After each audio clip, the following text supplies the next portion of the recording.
Hello students, हम फिर से आपके सामने पैसिव वॉइस लेके आए हैं और पैसिव वॉइस में हमने जहां प्रेजेंट और पास्ट के सिंपल, कंटिन्यूअस और परफेक्ट तीनों देख लिए हैं। अब हम चलते हैं फ्यूचर टेंस पे और हम सबसे लास्ट में बात करेंगे सारे परफेक्ट कंटिन्यूअस टेंसेस की। वो बनते हैं, नहीं बनते हैं, क्या होता है, उसके बारे में हम आखिरी में बात करेंगे। तो चलिए, हमें सबसे पहले जो पढ़ना है वो फ्यूचर टेंस में हमें फ्यूचर सिंपल को पढ़ना है।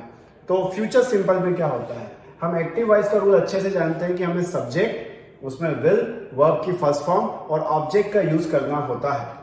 वहीं पैसिव वॉइस में हमको ऑब्जेक्ट पहले लेना है, उसके बाद विल लगाना है, क्योंकि इसमें हमेशा वर्ब की थर्ड फॉर्म आती है। तो ग्रामर का रूल टकराएगा। अगर हम विल के तुरंत बाद वर्ब की थर्ड फॉर्म रख देंगे तो ग्रामर का रूल ऊपर कह रहा था विल के साथ वर्ब की केवल क्या आ सकती है, फर्स्ट फॉर्म आ सकती है। कोई भी मॉडल हो, एक्चुअली आपको पता होना चाहिए कि विल भी एक मॉडल है और जितने भी मॉडल होते हैं उनमें हमेशा मॉडल के बाद वर्ब की फर्स्ट फॉर्म ही आती है। तो यहाँ पर अगर हम विल के बाद वर्ब की थर्ड फॉर्म लगाते तो ग्रामर के रूल्स आपस में टकराते। यही कारण है कि विल के बाद हमें बी का सहारा लेना पड़ा। विल के बाद बी लगाया गया और बी के बाद वर्ब की थर्ड फॉर्म, क्योंकि बी वर्ब की फर्स्ट फॉर्म का काम कर देता है यहाँ पर। तो object plus will plus be verb की थर्ड फॉर्म बाय और सब्जेक्ट का यूज किया जाएगा। साथ ही मैं बता दूं कि विल के स्थान पर आप कोई भी मॉडल का यूज कर सकते हैं, जैसे can, should, may, might, could. आप देखोगे कि विल की जगह ये मॉडल लिए जा सकते हैं, बाकी बी वर्ब की थर्ड फॉर्म, बाय और सब्जेक्ट साथ में रहता है। हम कुछ एग्जाम्पल से इसे बेहतर समझने की कोशिश करते हैं। तो चलिए, हमारे सामने पहला एग्जाम्पल है we will win the match. यहां देखिए, यहाँ पे वी है सब्जेक्ट, विल हेल्पिंग वर्ब है, विन यहाँ पे वर्ब है और द मैच है यहाँ पर ऑब्जेक्ट। हमें सबसे पहले द मैच को आगे लेना होगा। द मैच विल के बाद लगेगा बी पैसिव बनाते समय और विन की थर्ड फॉर्म वॉन और आखिरी में बाय वी को हो जाएगा अस में, ये वी बदल जाएगा अस में। इसी तरह से आप यहां देखिए she will choose you.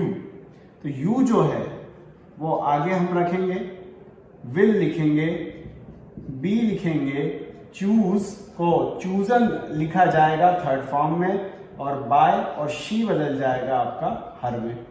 You will be chosen bye her. They can watch movie. तो ये जो मूवी है ये मूवी और कैन, मैंने बताया ना आपको विल की जगह कोई भी आप मॉडल लेंगे तो रूल सेम फॉलो होगा। तो मूवी, कैन, बी वर्ब की थर्ड फॉर्म, वॉच का हो जाएगा वॉच्ड, बाय और दे बदल जाएगा देम में। यहां पर भी शी में ब्रेक वॉल, वॉल है ऑब्जेक्ट, शी है आपका सब्जेक्ट, में आपका मॉडल है, ब्रेक आपकी वर्ब है और ये ऑब्जेक्ट है। आपको सबसे पहले ऑब्जेक्ट लेना होगा। वॉल में बी ब्रेक की third form broken, by she बदल जाएगा हर में और ही है आपका सब्जेक्ट, कुड है आपका मॉडल, प्ले है आपका वर्ब और क्रिकेट है आपका ऑब्जेक्ट। आपको लेना होगा क्रिकेट, कुड बी प्ले का थर्ड फॉर्म प्लेड, बाय और ही बदल जाएगा हिम में। और इसी तरह जब आप लिखते हैं यू शुड सी दिस, तो दिस आपका ऑब्जेक्ट है जो आगे आ जाएगा, शुड आपका मॉडल है, बी का इस्तेमाल होगा, सी की जगह सीन और बाय यू का इस्तेमाल होगा। तो इस तरह से आप देख सकते हैं कि हम किसी भी मॉडल का और साथ में फ्यूचर सिंपल का इस रूल की मदद से पैसिव वॉइस बना सकते हैं।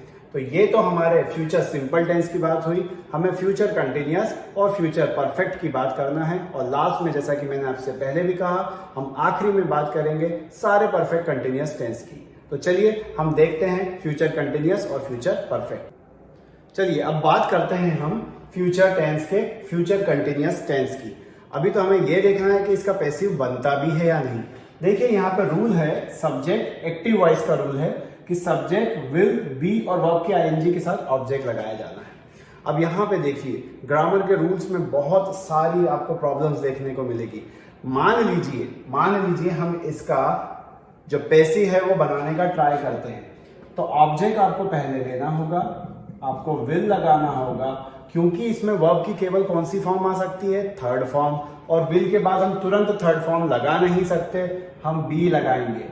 अब समस्या यह है कि इसमें वर्ब की आईएनजी फॉर्म है और वर्ब की केवल थर्ड फॉर्म यूज हो सकती है, लेकिन आईएनजी को लेना इसलिए जरूरी है क्योंकि वो कंटिन्यूअस की पहचान है। तो अब अगर हम वापस से बीइंग का यूज करके वर्ब की थर्ड फॉर्म लेने की कोशिश करेंगे तो एक ही सेंटेंस में दो बार हमें बी की हेल्प लेना पड़ेगी। आपको इंग्लिश ग्रामर में ऐसा कहीं भी देखने को नहीं मिलेगा कि किसी सेंटेंस या किसी टेंस में एज अ हेल्पिंग वर्ब दो बार बीइंग का यूज किया जाए या बी का यूज किया जाए, जो कि प्रैक्टिकली पॉसिबल है ही नहीं। इसीलिए हम देखते हैं कि फ्यूचर कंटिन्यूअस का पैसिव बनता ही नहीं है। आपको याद रखना होगा, ये इन फ्यूचर बड़ी बड़ी एग्जाम्स में भी आपको ये प्रॉब्लम कर सकता है।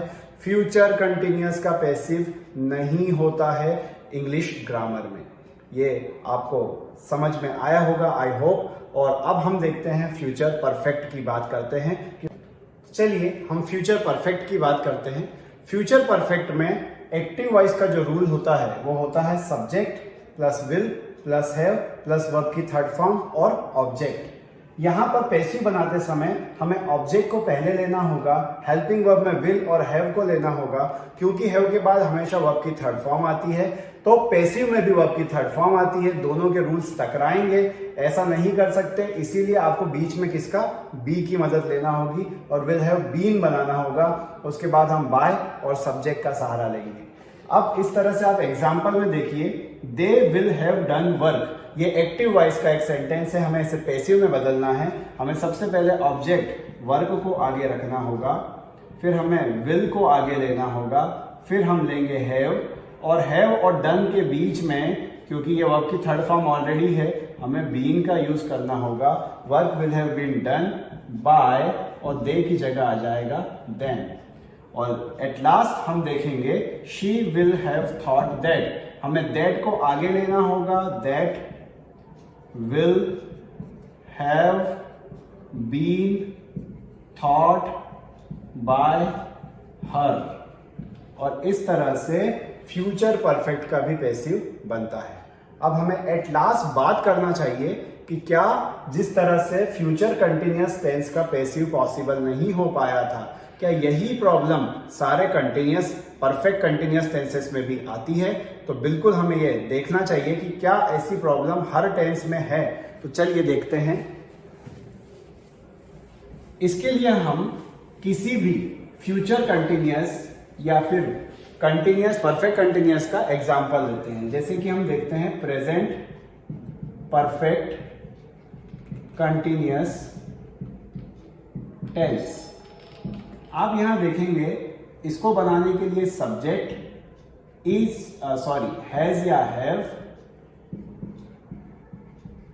बीन, वर्ब की आईएनजी फॉर्म, ऑब्जेक्ट, उसके बाद सिंस या फॉर, और फिर टाइम का यूज किया जाता है। इस तरह से ये टेंस बनाए जाते हैं। अब अगर हम देखें कि इनको इसका पैसिव बनाना होता, हम सपोज करते हैं कि इसका पैसिव बनाएं, तो फिर हमें क्या करना होगा, हमें ऑब्जेक्ट को लेना होगा सबसे आगे। चलिए हमने ऑब्जेक्ट ले लिया, उसके बाद हम हैज हैव लेंगे जो कि हेल्पिंग वर्ब है, और उसके बाद हम बीन लेंगे, लेकिन हमें वर्ब की आईएनजी फॉर्म नहीं लगाई जा सकती क्योंकि पैसिव का रूल होता है वर्ब की ओनली थर्ड फॉर्म। तो हमें आईएनजी को बी के साथ रखना होगा और फिर वर्ब की थर्ड फॉर्म लगाना होगी। और आप देखेंगे कि फिर से वही समस्या जो फ्यूचर कंटिन्यूअस में आ रही थी वो यहां पर भी आएगी।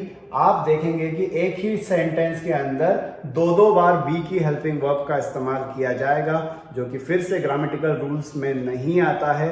और यही कारण है कि चाहे वो प्रेजेंट परफेक्ट कंटिन्यूअस हो, चाहे पास्ट परफेक्ट कंटिन्यूअस हो, और चाहे फ्यूचर परफेक्ट कंटिन्यूअस हो, ओवरऑल इन तीनों और साथ में फ्यूचर कंटिन्यूअस, इन चारों के ही आपको पैसिव वॉइस देखने को नहीं मिलेंगे। इनके पैसिव वॉइस बनते ही नहीं है। आई होप आपको ये एक्टिव पैसिव के रूल्स समझ आए होंगे। मैंने मॉडल्स को भी इसके अंदर कवर किया है और मॉडल्स के एक्टिव पैसिव भी हमने देखे हैं। इन रूल्स को अगर बेसिक ग्रामेटिकल रूल्स को आप याद करते हैं तो इसके अलावा ऐसा कुछ नहीं होता है जो आपको डिफरेंटली करना पड़े एक्टिव और पैसिव के रूल्स में से। तो आई होप आपको ये समझ आए होंगे। Thank you for watching.